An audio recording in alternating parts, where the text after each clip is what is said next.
All right, number 10, we're starting with Domantas Sabonis. And Domantas Sabonis is the number 10 in my book MVP candidate.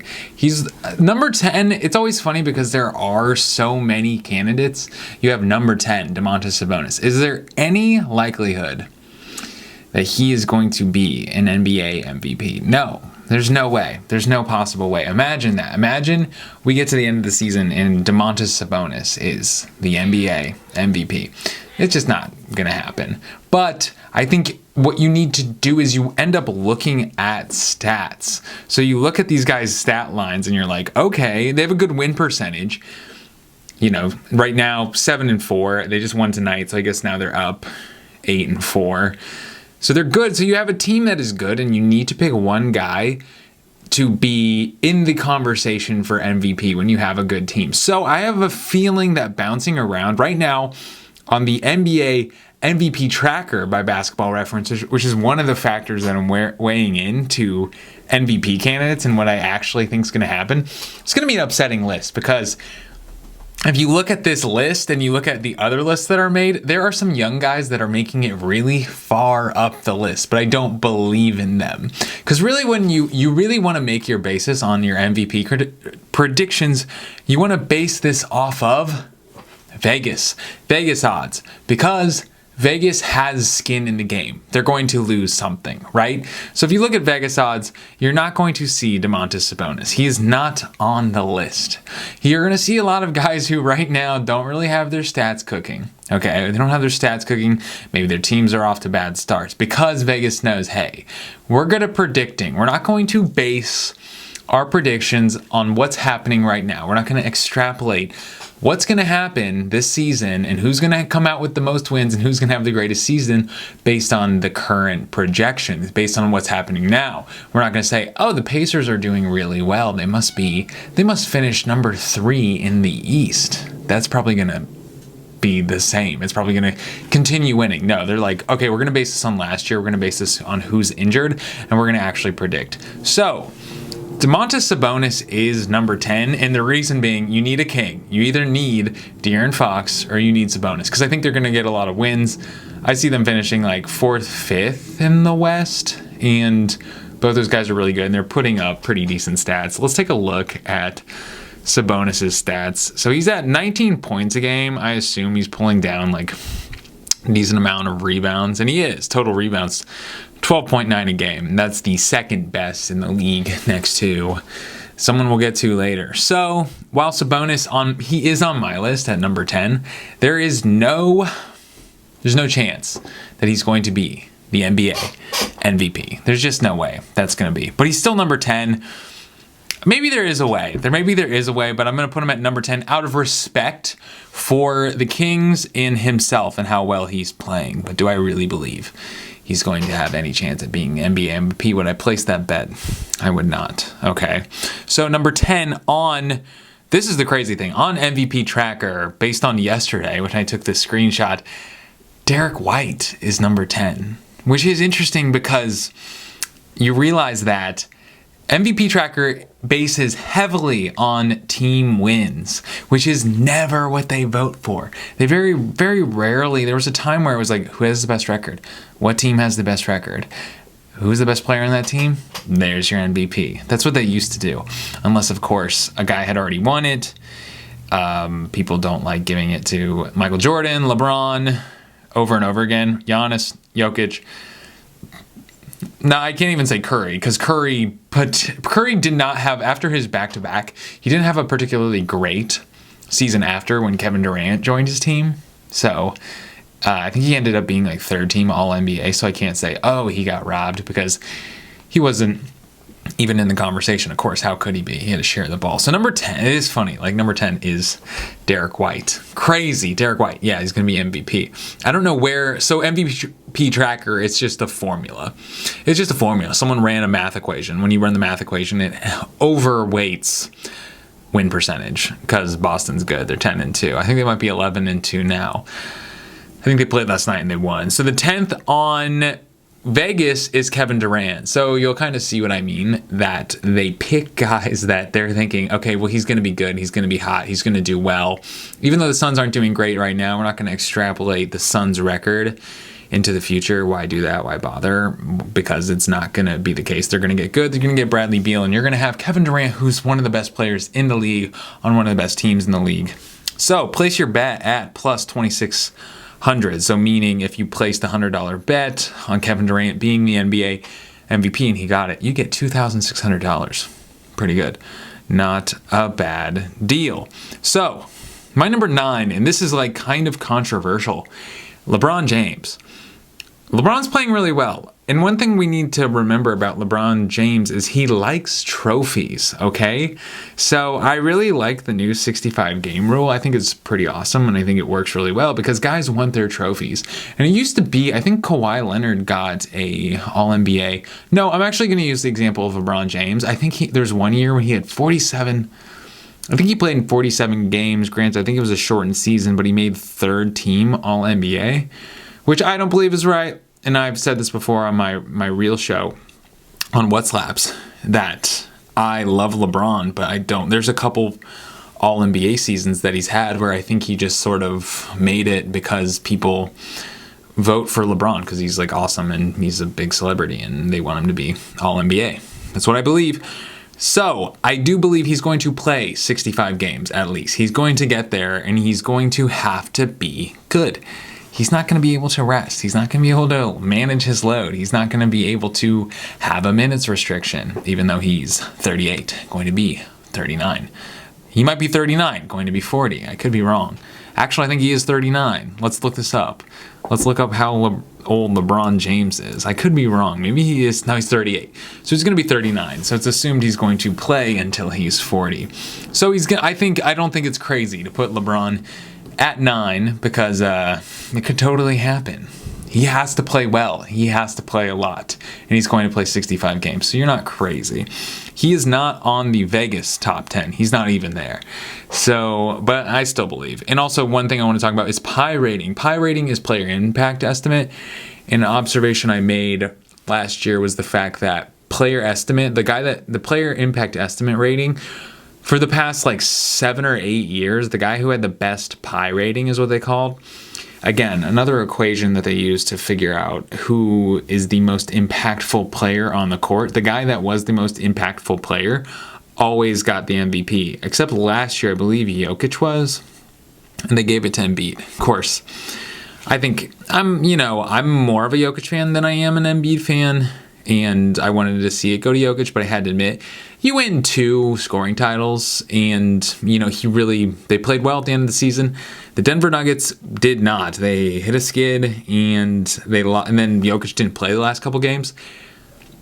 He didn't. I respect the decision to give it to Embiid. But if you're making a prediction, if you're betting on who's going to be the NBA MVP, take a look at player impact estimate. And the guy that's at 9 is Jason Tatum, who's coming up later. Also, Alperen Sengun is 10th in player impact estimate on a pretty decent team. Also, your player impact estimate rating goes high if you're on a good team. So I'm going to be reading off a lot of guys that have very high player impact estimates, and they're all on good teams. But Alperen Sengun, I think you're going to hear his name a lot. I think maybe he'll be the center at the third team All-NBA. It's always an open position because you're always going to have Jokic and Embiid at that position, 1 and 2, first team, second team. Granted, the center, it's not based on position now, it's just front court, back court. So that may open it up for Alperen Sengun to be on an All-NBA team. Maybe he'll be an All-Star. Do you believe in the Rockets? That is the question. I don't know if I necessarily do. And then let's go with Kevin Durant, 8. I was just watching. I have the Utah Jazz game, the Utah Jazz Phoenix Suns game on right now. They're in overtime. It's still tied up, but Kevin Durant is good. He's playing really well, and a lot of his teammates are out. Booker is playing. Beal is still not playing. I don't know if he's made his comeback yet. I honestly don't watch a lot of Phoenix Suns games, but the truth of the matter is Kevin Durant, still one of the best players in the league. And everyone talks about him like he's like the top 5 players in the league, which I don't necessarily disagree with. But the truth is, he always kind of gets injured at some point in the season and misses a lot of games. He hasn't really been on an All-NBA team in a minute, or maybe he was last year. I'm not really sure, but he does miss those All-NBA teams because there are large chunks of the season that he does miss. So that would be my main concern for Kevin Durant, but a lot of those guys are injured on his team, so I think he's going to have to play a lot. There's not going to be a lot of rest for Kevin Durant, which is a good thing, which I'm happy about. Yeah, okay, so he made second team All-NBA in 2022. But But then 2019, so he's missed a few. Point being, Kevin Durant, still good, and is going to have to play a lot of games because the Suns aren't great. They're struggling to beat the Jazz right now, so he's going to have to play a lot, especially if his teammates do not play. So, Kevin Durant is my number 8, okay? And I'm favoring a lot of old heads, old guys, I know, but the thing is, a lot of your clout, a lot of the stature you carry in the league is based on your reputation. And that goes for everything. That goes for All-Star. That goes for All-NBA. People care about that stuff. What have you done in the past lately? So if you're a newcomer, it's very unlikely that you're going to get MVP votes because people may think you're a flash in the pan, and no one wants to have a situation where a guy totally falls off after winning the NBA MVP. No one likes that. No one enjoys it. 7 is Giannis, which feels so crazy disrespectful to put Giannis there because he always finishes third in MVP voting, especially in the last, 2 or 3 years. He's finished third because it's always been the two-man race between Joel Embiid and Nikola Jokic. So to put him at 7th feels a little bit disrespectful. Of course, he's sharing the offensive load with Damian Lillard, who is on a few of these... No, he's not. I lied. He's not on any of these lists for NBA MVP. So... he's deep on the Kia MVP ladder. He's in like the 5 more, so he's 11 through 15. So I think Giannis could do it. Again, the Bucks are going to be, everyone's like, oh yeah, they're figuring their stuff out. The thing is, like, teams lose games, right? They just are going to lose games, and that's fine. But at the end of the day, do you think the Bucks are not going to be the second or third or first team in the East? I think they will be there.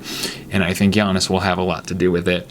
And I think he will have played a lot of games because he likes to play basketball. So I'm going to put him at 7 right now. And that's not because the Bucks aren't doing particularly well, but it's because Damian Lillard is going to be getting a lot of those points. So we're not going to see him in that 1, 2, 3 where we saw him the past 2 years. That's my thought. That's what I believe, but I'm still going to put him there. And I guess I'm really doing my rankings on like an odds. Like if you were to gamble, I'm not a gambling man, but if I were to gamble, this is how I would rank the finishing of the voting. So Giannis would be 7, which definitely feels, I made this list yesterday, but I'm not going to change it. So next is Anthony Edwards. Anthony Edwards is 9th in Vegas odds. So he's 2,600. He's tied with Kevin Durant. So people believe in Vegas, which, like I said, is the most credible source. Anthony Edwards and Kevin Durant have equally the likelihood of getting the NBA MVP. Do you agree with that? I think I do. Granted, I don't think either of those two guys are going to get it, but they're both playing very well, and they are the guys on their team. They did not make the MVP tracker, though. Neither guy is on the NBA MVP tracker, which is the statistics, the equation. There's a lot of strange guys on there. So I will tell you that since we're on number 6, which is Anthony Edwards, number 6 is Tatum. But after him is Shai, 7. Kristaps Porzingis is 8 on the MVP tracker. Okay? Which I don't even really know. I guess he's getting 19 points a game. He's getting 2 assists. Who cares? If you're a center, no one really cares about your assists. Total rebounds, he's getting 6. Again, the MVP tracker is heavily based on how many games you've won. So if Boston hits a skid, both Derek White and Kristaps Porzingis are no longer on this list. And this list is whack. This list is unhinged. I think I'm going to title the video something about, this list being unhinged. So back to Anthony Edwards. Back to Anthony Edwards is who we're talking about right now. He could do it. I think so, especially with the Wolves playing as well as they are now. I think they've honestly got a little bit of bonus clout because they beat the Warriors twice or 3 times or however many times they've played them. And I think that gives them a lot of, como se dice, they look good. People are high on the Timberwolves. I think they're a little bit too high on them because they think that the Golden State Warriors are good and they beat them. So by proxy, the Warriors are not as good as the Timberwolves and the Warriors are good, which I actually don't believe they are very good. So if we look at stats for Anthony Edwards, he's not going to make it. He's not going to make it because he's not in the PI rating, which I have up. I should have it on the screen. In the PI rating, he's not there, which is very important. You got to look at these factors. Player impact estimate. How much impact they have on the court. So the fact that the Wolves are good. They're a good team. And he is not at the top of the player impact estimate. That's not good. It's not good. That means you're not having as big of an impact on the game, maybe as much as it might look. And when it comes to the voting, the people that vote, a lot of these people don't watch a lot of basketball games, so they will go and they'll look at player impact estimate before they cast their vote. Do I know this? I have no idea, but it would seem to be that way. So Anthony Edwards, again, of course, no disrespect to him. I have him higher than a lot of people do. So next is Jason Tatum. Jason Tatum obviously playing very well. If you go by the Vegas odds, he's at plus 850. Pretty good. So he's third. He's third if you're placing a bet, which is very strange to me. I would not place that bet because he's at plus 850, meaning if you bet $100 for Jason Tatum to be the NBA MVP, you could stand to win 850. Put your money on Kevin Durant. Way higher of a multiplier, in my opinion. So go for that. So, of course, he's at 10-2. Boston's really good. I think they might be at 11-2, like I said. He's averaging, holy smokes, he's averaging 27 points a game. He's averaging a steal, 4 assists, we'll round up. Total rebounds, 8.7.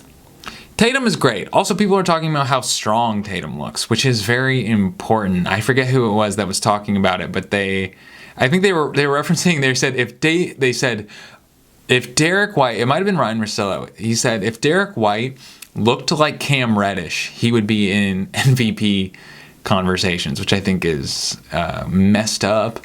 But hey, it might be true. It might be if you're muscular looking, if you look chiseled, you look like you're better at basketball. That might be the truth. So Tatum, I think, is always going to be he's like always a bridesmaid, never a bride. In my opinion, he's always going to be that like 4th or 5th highest MVP voting. So don't place your bet on him, but place a bet on him to be first team All-NBA again. Maybe for him to be Finals MVP. I like it. I don't know what the odds are, but it's not a bad idea. So I have him at 5. 4, I have Shai Gilgeous-Alexander. People forget that he had a lot of MVP votes last year, and he finished first team All-NBA. Sort of a Devin Booker situation where you haven't made All-NBA. You've never made All-NBA, but the first time you make it, you make first team All-NBA. You're the best player at your position. So one thing that they talk about on NBA.com about Shai is the fact that he does get a lot of steals, and that's nothing to shake a stick at. I think it's like crazy important. So he's averaging 2.6 steals a game. So I'm have a really important block in Golden State Warriors game last night. That's a good team. Okay, so it's fair to say if you do not believe in the Oklahoma City Thunder, I think that's okay. But I think what we're going to notice this season is I think we're going to see, this trend of like Phoenix Suns, even the Lakers to a degree, the Golden State Warriors sort of falling off a bit, even the Clippers. I think a lot of people believe that they're not. They believe that, they're a little slumped. They got to figure it out, right? The growing pains argument. They got to figure it out. They got to figure out how they're going to play, you know? I'm like, dude, the Rockets, think about it. The Rockets, it's like a brand new team. They've seemed to overachieved for, you know, their personnel and the fact that they are a new team and they have a new coach. So I think you can't really let them off the hook. So I think these teams, these young teams coming up, like the Pacers, the Oklahoma City Thunder, don't write them off as sort of a flash in the pan. That's my thought. So Shai, given his pedigree, he's averaging 28 points a game, 6 rebounds, and 6 assists for a guard. That's important, right? Because you think about, he's like averaging as many rebounds as Kristaps Porzingis. Don't forget that. Like, he's putting the energy in. He's getting it done. So Shai's going to be there at the end. Again, I wouldn't place a bet on it because I don't think a MVP from Oklahoma City is going to be the case because I don't think they're going to finish that high. I have a feeling the MVP is going to come from a team that's either the first or second in the East or West. That's my belief. But Shai's playing well. He's doing a really good job. So you got to give it up for him. And that's why I've got him so high. So the next thing, because he's third in player impact estimate, if you remember. He's third, which is really, I'll just cut, whatever. You're looking at the screen. He's right behind Joel Embiid and Nikola Jokic, who are the only guys I would really vote for NBA MVP, because they're very important. God forbid they get injured. They're going to be the only two that are really worth gambling on. So that's my thought. So Shai is going to be up there. You're going to see some MVP votes. The way the MVP voting works is you get a first, second, and third. First being worth the most, second being worth the second most, third being worth the least amount of points. And then they accumulate the points. And then whoever has the most points is the NBA MVP. That's how that works. So you're going to have a lot of third place votes for Shai Gilgeous-Alexander. I think that's how it's going to work. You have third place, but it's to have a couple of points, but no one actually said, hey, I believe this is the best player in the NBA. That's my thought. He's going to play a lot of games, though, which I kind of want to talk about a little bit. I don't have Steph on this list because Steph's already missed a lot of games. So I think that's important to keep in mind. You have to play 65 games or you cannot be the NBA MVP. You can't even make an all-NBA team, which is the way it should be. You should be rewarded for your value and your impact on the court. And if you were on the court for over 65 games, that's worth a lot. If you were on the court for less than that, I don't think you can really say that you were one of the best players at that position if you didn't play over 65. Unless you were just damn incredible. Unless you were just out of control for those 64 games that you played. But either way, it doesn't matter. If you don't play over 65 games, you will not be the NBA MVP. Moving on to Luka Doncic, who is three for me. So I believe it was great. I mean, which is normally how it is. Luka has been the number one in MVP voting odds at the beginning of every season over the past 3 years. People really believed in him. He's made first team All-NBA, I think, the past 4 years. Ever since his rookie year, he didn't make an All-Star team. He didn't make an All-NBA team. But after that, he's been an All-Star in first team NBA all 4 years. So put some respect on his name. That's pretty much unheard of. I don't even know if LeBron did that. I don't think he did. So I don't think people are sleeping on Luka. The only reason I think that they would be sleeping on Luka is the fact that Jokic and Embiid are always so much more superior, and the first and second place vote for NBA MVP goes to one of them. But right now, Vegas odds, they do think that it's going to be Luka over Jason Tatum and Joel Embiid. Put a bet on Joel Embiid. I don't gamble. I don't even really know how to gamble, but it's not a bad idea. Because, well, let's talk a little more about Luka. Luka is averaging 30 points a game, which is the second most, and we're going to get to who has the most points per game. Which points per game are very important, and he's averaging 8 assists and 7 rebounds. Kind of like not the triple-double king, but maybe the triple-double prince, if you will.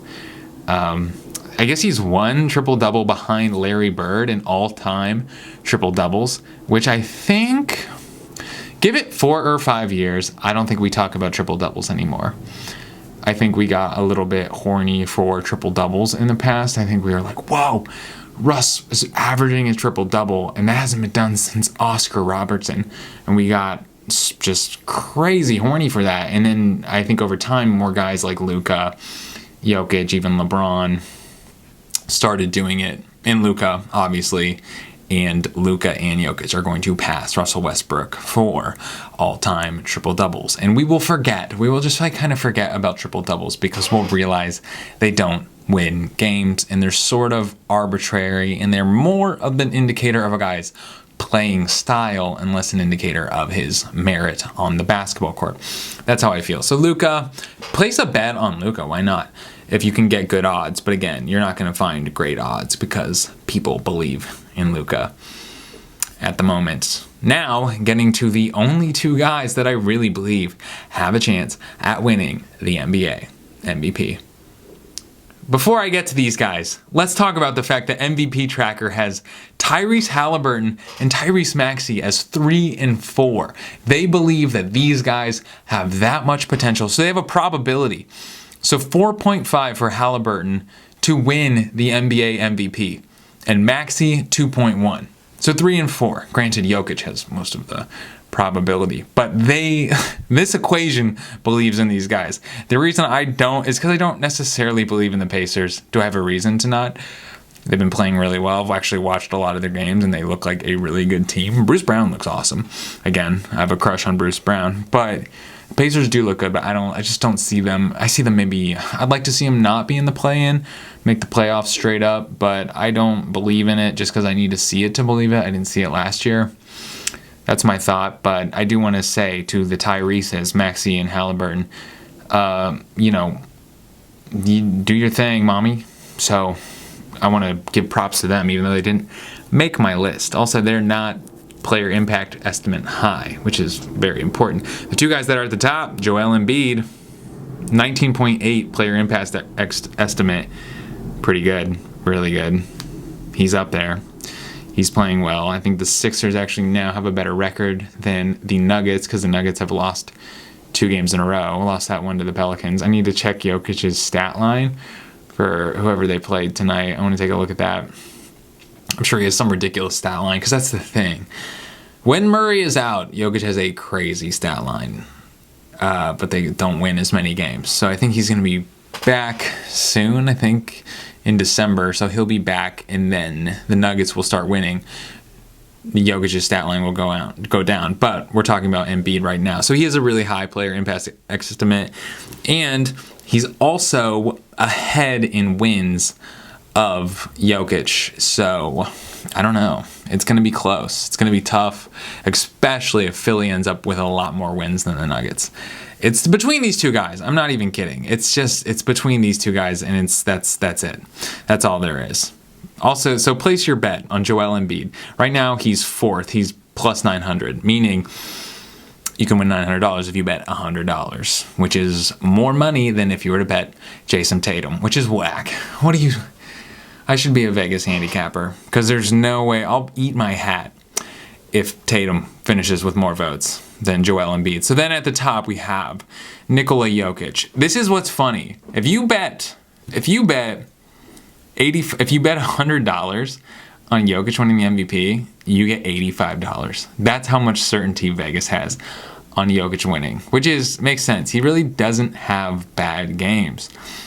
That's the whole thing about his game, is the whole entire offense runs out of him. So the Nuggets would have to have an absolutely abysmal game for him to even seem like he had an average game. That's the thing.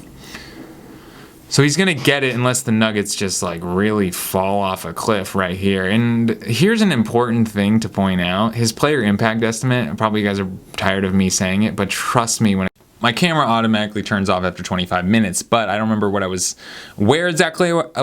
cut off, but Jokic is probably going to win the MVP. Reason being, player impact estimate is over 3 points ahead of Joel Embiid and over everyone else. And so he's just kind of running away with it just because his stat line is crazy every game.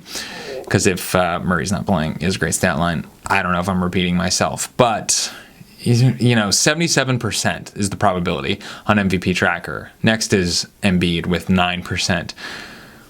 Jokic is going to get it if, God forbid, if the Nuggets end up being bad and they just have some crazy skids, finish like 4th in the West, or if Jokic gets hurt, then he won't win MVP. But people want to give it to him because if you look at narrative and stuff, if you win the MVP the year before, you're probably going to get it because the people are happy with you.